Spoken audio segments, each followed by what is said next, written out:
பாவ அறிக்கையும் மன்றாட்டும். பாவ அறிக்கை. எபிரேயருக்கு எதிர நிருபம் 6ஆம் அதிகாரம் 6ஆம் வசனம்.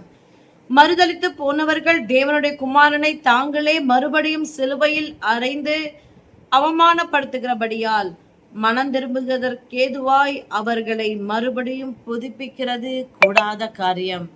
ஆமென். பிரியமானவர்களே, தேவனுடைய கரத்திலிருந்து அநேக நன்மைகளை பெற்றுக்கொண்டு சுகமாய் வாழ்ந்துவிட்டு அவருடைய அன்பை நன்கு ருசி பார்த்து பின்பு பின்வாங்கி போனவர்கள் அவங்க என்ன சொல்றாருன்னா, மறுபடியும் அவர்களை கட்டி புதுப்பிக்கிறது கூடாத காரியம் என்று வேதமே சொல்லுகிறது. அப்ப அது எவ்வளவு கஷ்டம் பாருங்க. உங்களுடைய கவலையினாலும் கஷ்டங்களினாலும் பின்வாங்கி போனது போல ஜப வாழ்க்கையிலையோ இல்ல ஆண்டவரை துதிக்கிறதோ ஆண்டவரை தேடுற காரியங்கள் தேவனுக்கு அடுத்த காரியங்கள்ல தளர்ந்து போனது போல காணப்படுகிறீர்களா?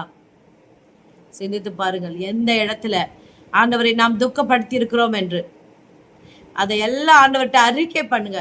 தாவீதை நினைத்து பாருங்க. தாவீது பாவம் செய்தார்ன்றது மட்டும்தான் எல்லாருடைய மைண்ட்லயும் இருக்கும். ஆனா அதே தாவீது தன் பாவங்களை அழகாக அறிக்கை செய்தார். அதை விட்டு விடுகிறேன் என்று அவர் அறிக்கை செய்யும் பொழுது இரக்கத்தை பெற்றுக்கொண்டார். இன்னைக்கு நாம கூட பின்வாங்கி போயிருக்கோமா? சரியா வேதம் வாசிக்காம, ஜெபிக்காம, ஆண்டவரை தேடுறதுல குறைவு வச்சு, தேவனுக்கு இதுதான் நீதி என்று தெரிந்தும் கேடான வார்த்தைகளை பேசி இடரல் செய்திருப்போமா? அறிக்கை செய்வோம். இரக்கத்தில் ஐஸ்வர்யம் உள்ள தகப்பன் எல்லா பாவங்களையும் நமக்கு மன்னிப்பார். பாவிகளை ரட்சிக்கவே தேவகுமாரனாம் கிறிஸ்து வந்திருக்கிறார்.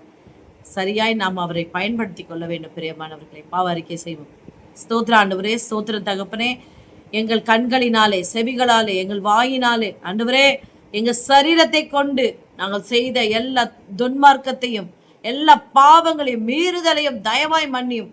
அநேக தர தவறான வார்த்தைகள் பேசியிருக்கோம், முறுமுறுத்திருக்கோம் ஆண்டவரே, தூஷணமாய் பேசியிருக்கிறோம் ஆண்டவரே.